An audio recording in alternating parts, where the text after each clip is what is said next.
I'm GREYMOND. I'm an expert in OCD recovery because for the last 19 years, I've been helping people fully recover from OCD. If you would like to do personal coaching with me, all the information is on youhaveocd.com. You can sign up from there. Today, I want to talk to you about the value of on-purpose exposures. And there definitely is a value there. A lot of the times people are like, oh, Ali doesn't want to do on-purpose exposures. She never does it. I actually do a lot of on-purpose exposures with clients when it is necessary. When is it necessary? When the person is avoiding. So, for example, if the person has driving fears and they've stopped driving, of course, we're going to do exposures with the driving, or they're avoiding their family members, or and this has to be very gentle, very gradual. Nobody needs to be a hero here and do everything all at once, scare yourself half to death, and then what? And then where you're at, ruminating for the rest of the day, Googling about everything you felt in the moment? That doesn't help, right? So on-purpose exposures are necessary, not just allowable, necessary, guys, when you are avoiding, and they need to be done very gently, very gradually. We want to make sure that the whole point of on-purpose exposure is to be able to do response prevention. That is why you're doing it.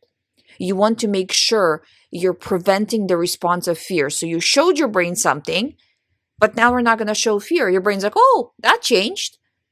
Before, you used to show a lot of fear to this. And that's why we do it in little tiny steps that you're able to not show fear. So look at it like this. In order to fully recover from OCD, you want to make sure that you're stopping all of your avoidance behaviors. And with the tracker, the GREYMOND method, there's also an avoidance section in there, which is important. You want to make sure that little by little, you're reducing all avoidance behaviors. It's going to take a little bit of time. When I say a little bit of time, I mean like a month. It's not so long, just a little bit. But you also got to give yourself that time that you're not doing this all in one day, because that's also unrealistic and can actually become very harmful to your recovery, because you're going to spin out, or likely to spin out. So gradually, slowly, whenever you see something that you're avoiding, always ask yourself, can I push myself right now and not avoid this? Or maybe even do it for like a second or a few seconds, or whatever is possible. Just kind of dip that toe in.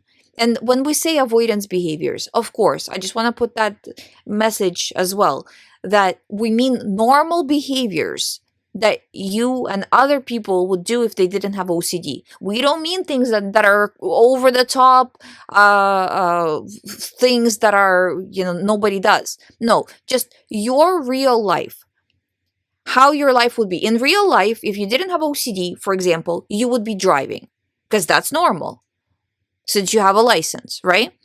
So, but now you're not driving because of OCD. That makes it an avoidance.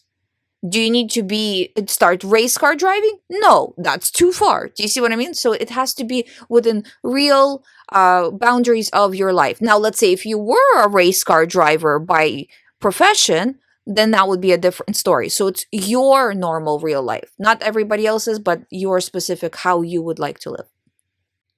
Thank you for listening. If you have not subscribed, please subscribe. If you would like to do private coaching with me, please sign up through youhaveocd.com. I'll see you tomorrow.